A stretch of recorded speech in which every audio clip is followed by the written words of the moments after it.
अगली लोक देवी लिखो तनोट माता। और तनोट माता का जो मंदिर बना हुआ है तनोट जैसलमेर में। मंदिर कहां पर है?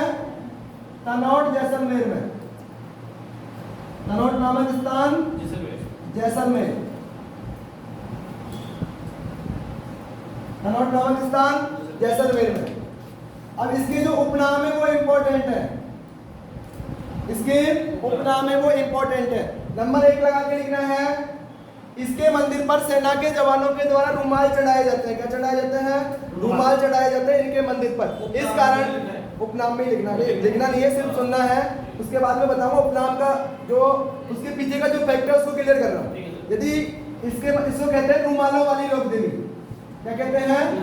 रुमालों वाली लोक देवी। अब इसको रुमालों वाली लोक देवी क्यों कहा जाता है?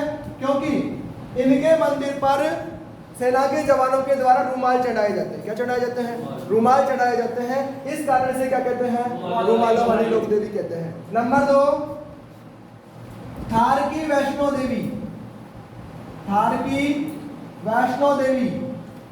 थार की वैष्णो देवी। थार की वैष्णो देवी किसको कहा जाता है? तनोट माता को कहा जाता है। जबकि प्रश्न पूछा जाए राजस्थान की वैष्णो देवी किसको कहा जाता है, तो अबुर्दा माता को। किसको कहा जाता है? अबुर्दा माता को कहा जाता है, जिसका मंदिर सिरोही में बना हुआ है। अबुर्दा माता को राजस्थान की क्या कहा जाता है? वैष्णो देवी। लेकिन प्रश्न पूछे थार की वैष्णो देवी तो कौन सी माता? तनोट माता। इस तनोट माता का अगला नाम है तनोटिया माता। कहीं कहीं पर क्या लिखा मिल सकता है? तनोटिया माता भी हमको लिखा हुआ मिल सकता है। इसका जो अगला उपनाम है वो है BSF, border security force. BSF के जवानों की, बीएसएफ के जवानों की कुल देवी। ध्यान रखना है, बीएसएफ के जवानों की क्या है? कुल देवी, इष्ट देवी। अगला लिखिए नंबर 5 सेना के जवानों की, सेना के जवानों की, सेना के जवानों की इष्ट देवी। सेना के जवानों की इष्ट देवी। अब ये सेना के जवानों की इष्ट देवी क्या है और कुल देवी क्या है, इसके बारे में हम क्लियर करते हैं। यदि हम बात करते हैं कुल देवी, कुल देवी का मतलब ये होता है कि उसके हमारे जो पूर्वज हैं वो भी उसकी पूजा करते हुए अब तक आ रहे हैं, हम भी आज उनकी पूजा कर रहे हैं, उसे तो हम क्या कहेंगे? कुल देवी कहेंगे। और इष्ट देवी, जैसे अब मैं कहीं का भी रहने वाला हूँ, करौली का रहने वाला हूँ, और यहाँ आकर के केशवराय जी की पूजा आराधना करने लग जाता हूँ, और इनकी मैं मान्यता अपने मन में मान लेता हूँ कि मैं किसका भक्त हूँ? केशवराय जी का भक्त हूँ। लेकिन इसका भक्त होने से ये मेरे कुल देवता नहीं बन जाएंगे। क्या कहलाएंगे? इष्ट देवता कहलाएंगे। तो जितने भी सेना के जवान हैं उनकी ये क्या कहलाती है? इष्ट देवी कहलाती है। जबकि जो बॉर्डर सिक्योरिटी फोर्स है, जो कहां पर बॉर्डर की सुरक्षा करती है, उनकी क्या है? कुल देवी। सबसे पहले इनका जो प्रचार प्रसार किया या इनको जो बढ़ावा दिया वो किसने दिया? इस बॉर्डर सिक्योरिटी फोर्स ने दिया, क्योंकि वहाँ बॉर्डर पर इनकी सिक्योरिटी जो करती है वहाँ की जो फोर्स बीएसएफ। सेना के जवान तो सभी, जैसे इंडियन आर्मी के जवान, वो सभी किस में आ गए? सेना के जवानों में आ गए। उसके बाद में बीएसएफ। बीएसएफ का मतलब ओनली फॉर बॉर्डर पर सिक्योरिटी करने वाली। तो ओनली फॉर बॉर्डर पर जो सिक्योरिटी करती है इसकी वो जन्म से पूजा करती हुई आ रही है। कौन? बीएसएफ। बीएसएफ मतलब काफी दिन से शुरू से इसकी पूजा करती हुई आ रही है। सेना के जवान, कभी कोई टुकड़ी घूमती घूमती चली गई जैसलमेर में, कभी घूमती घूमती चली गई जैसलमेर में, तो वो भी क्या करेंगे? इसकी पूजा करेंगे। तो उनकी क्या कहलाएगी? इष्ट देवी। जबकि बीएसएफ के जवानों की कुल देवी कहलाएगी। और क्या कहते हैं इसे? रुमालों वाली लोक देवी। जो रुमालों वाली लोक देवी कहा जाता है वो क्यों कहा जाता है? क्योंकि इनके मंदिर पर सेना के जवानों द्वारा क्या चढ़ाया जाता है?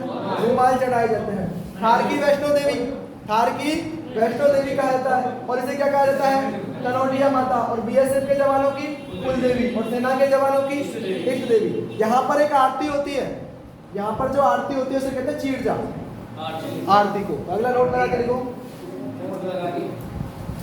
नोट लगा के लिखो अगला, और नोट में लिखना है चीरजा।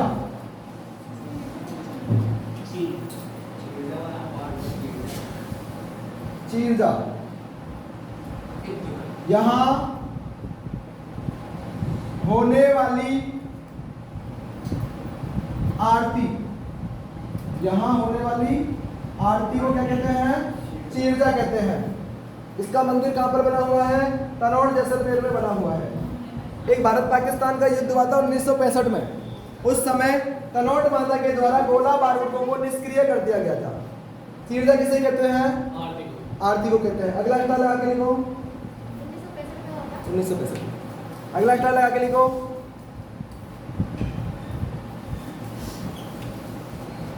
तनोट जैसलमेर में, तनोट जैसलमेर में, तनोट जैसलमेर में तनोट माता के द्वारा, तनोट माता के द्वारा, तनोट माता के द्वारा 1965 में हुए, 1965 में हुए,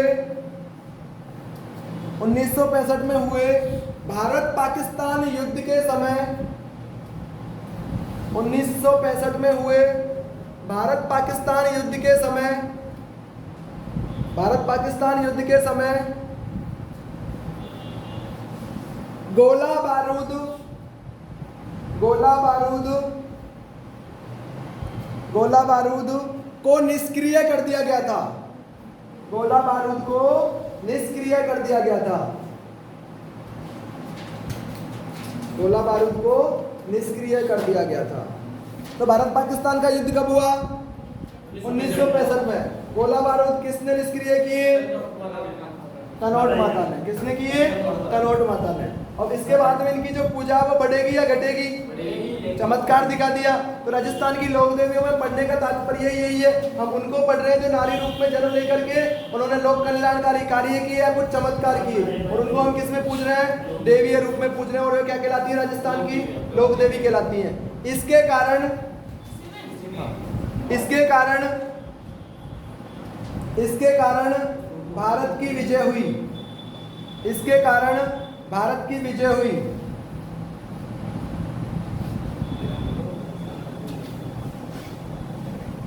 एक नोट लगा लेगा वेरी गुड।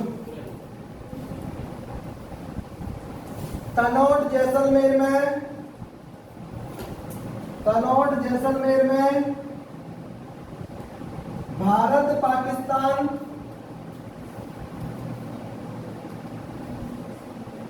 ये भारत के द्वारा, भारत के द्वारा पाकिस्तान विजय के उपलक्ष्य में, पाकिस्तान विजय के उपलक्ष्य में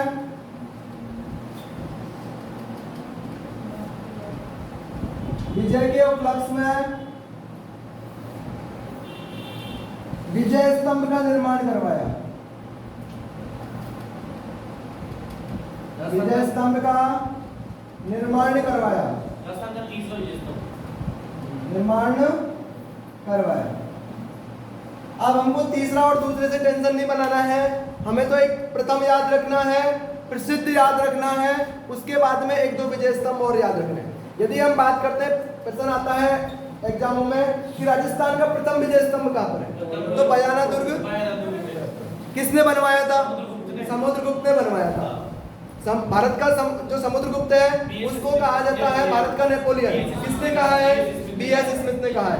उसके बाद में एक और प्रश्न कंपटीशन में चलता है कि राजस्थान का सबसे प्रसिद्ध विजय स्तंभ का है, जो कहां पर है? चित्तौड़गढ़ में। जो चित्तौड़गढ़ में वो किसने बनवाया?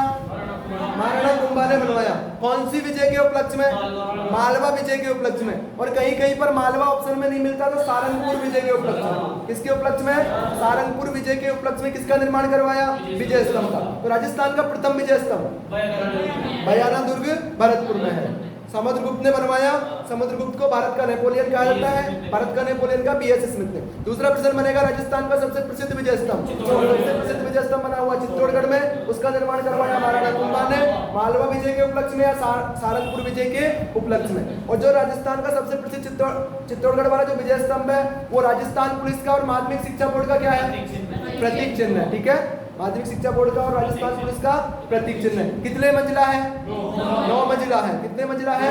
9 मंजिला है। और वो किसको समर्पित है? विष्णु को समर्पित है। और चित्तौड़गढ़ दुर्ग में एक बना हुआ कीर्ति स्तंभ, वो कीर्ति स्तंभ आदिनाथ जी को समर्पित है। किसको समर्पित है? आदिनाथ जी को समर्पित है।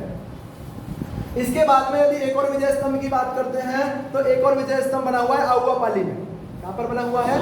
आहुआ पाली में। ठाकुर कुशाल सिंह चंपावत का जो ठिकाना था आहुआ पाली, वहां पर भी एक विजय स्तंभ बना हुआ है। तो राजस्थान में वैसे 4-5 विजय स्तंभ है। आपको सिर्फ कितनी लाइन याद रखनी है? एक तो पहला याद रखना है, पहला कौन सा है। दूसरा ये याद रखना है कि प्रसिद्ध कौन सा है, चित्तौड़गढ़ वाला। और यदि पूछे कि भारत के द्वारा पाकिस्तान विजय के उपलक्ष्य में राजस्थान में कहाँ विजय स्तंभ का निर्माण करवाया, तो तनौड़ जैसलमेर में। कहाँ पर? तनौड़ जैसलमेर में। तनौड़ जैसलमेर में भारत पाकिस्तान विजय का जो कारण था, या किस कारण से विजय हुई? तनौड़ माता ने वहां पर थोड़ी बहुत सहायता की। वहां पर तनौड़ माता ने क्या सहायता की? गोला बारूद को निष्क्रिय कर दिया गया। वहां से जो उन्होंने गोला बारूद चलाए वो ये आगे क्या कर दिया, उन्होंने अपने जवानों को नुकसान नहीं किया, और इन्होंने जो चलाए उनका वहां पर असर दिखा। इससे क्या हो गई? विजय प्राप्त हो गई। तो राजस्थान में जब से 52 हो गए कहानी सुनने में कोई बात नहीं, सुनना है इससे क्या है, ये चीजें याद हो जाती है। जरूरी नहीं है भाई कहानी सुनना, मैटर सारा तुम्हारे पास किताबों में भी लिखा हुआ है, इसको हम घर पे भी पढ़ सकते हैं, लेकिन उसको याद कैसे करना है और क्या चीज इंपॉर्टेंट है क्या इंपॉर्टेंट नहीं है। और इंपॉर्टेंट तो है जो ठीक है, लेकिन एग्जामिनर छोटी छोटी गलतियां करवाता है। जैसे मैंने अभी एक उदाहरण दिया था कि राजस्थान में चंबल नदी पर कितने बांध बने हुए हैं, और आप में से कुछ स्टूडेंट का आंसर 4 आ गया था, इतना पढ़ाने के बाद भी।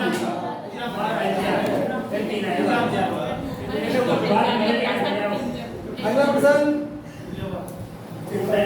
भारत का जो नेपोलियन कहा है वो किसने कहा है? अगली लोक देवी लिखो, करौली की लोक देवी।